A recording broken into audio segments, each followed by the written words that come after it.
موت کے وقت کیسا محسوس ہوتا ہے؟ حضرت عمرو بن عاص رضی اللہ تعالیٰ عنہ انتہائی عقل مند، مدبر اور ذکی فہیم صحابہ میں سے ہیں۔ تو آپ کے حالات میں لکھا ہے کہ جب آپ پر نزع کی کیفیت شروع ہوئی تو آپ کے صاحبزادے نے فرمایا کہ ابا جان، آپ فرمایا کرتے تھے کہ کاش مجھے ایسا سمجھدار آدمی ملتا جو موت کے وقت کے حالات مجھے بتا دیتا، اور آپ کہتے تھے کہ تعجب ہے کہ آدمی ہوش میں رہنے کے باوجود موت کے وقت اپنے اوپر گزرنے والی حالات نہیں بتا پاتا۔ تو ابا جان، اب آپ اس حالت میں پہنچ چکے ہیں، لہٰذا آپ ہی ہمیں بتائیے کہ آپ موت کے حالات کس طرح محسوس فرما رہے ہیں۔ تو صاحبزادے کی بات سن کر حضرت عمرو بن عاص نے فرمایا کہ بیٹے، حقیقت یہ ہے کہ موت کی حالت کو بیان کرنا الفاظ کی گرفت سے باہر ہے، لیکن پھر بھی میں کچھ ارشادات سمجھاتا ہوں۔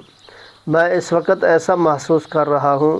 گویا کہ میری گردن پر رضوہ نامی پہاڑ رکھ دیا گیا ہے، اور مجھے ایسا لگ رہا ہے کہ گویا میرے پیٹ میں کانٹے کی شاخ ہے اور جسے کھینچا جا رہا ہے، اور مجھے سانس لینے میں اتنی تنگی اور تکلیف ہے کہ گویا میری جان سوئی کے سوراخ میں سے ہو کر نکل رہی ہے۔ تو حضرت شداد بن اوس فرماتے ہیں کہ موت کا منظر دنیا اور آخرت میں انتہائی ہولناک منظر ہے، اور موت کی تکلیف آروں سے چیرے جانے، کینچیوں سے کاٹے جانے اور دیگچیوں میں پکائے جانے سے بھی زیادہ سخت اور اذیت ناک ہے۔ اور اگر کوئی مردہ قبر سے نکل کر دنیا کے زندہ لوگوں کو صرف موت کی شدت ہی سے باخبر کر دے تو لوگ عیش و آرام بھول جائیں گے اور ان کی راتوں کی نیندیں اڑ جائیں گی۔ حضرت عمر بن خطاب رضی اللہ تعالیٰ عنہ نے ایک مرتبہ حضرت کعب احبار سے پوچھا کہ ذرا موت کے بارے میں بتلائیے،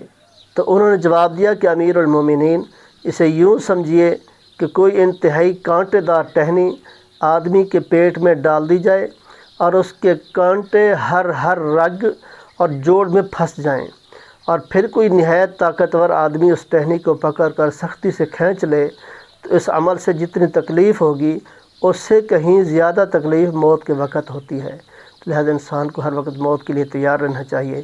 بہت شدت جو ہوتی ہے جب موت نکلتی ہے تو اس وقت تکلیف ہوتی ہے، تو اللہ تعالیٰ ہم سب کو اس سے محفوظ فرمائے اور اس کی تیاری کرنے کی اللہ ہمیں توفیق عطا فرمائے، آمین۔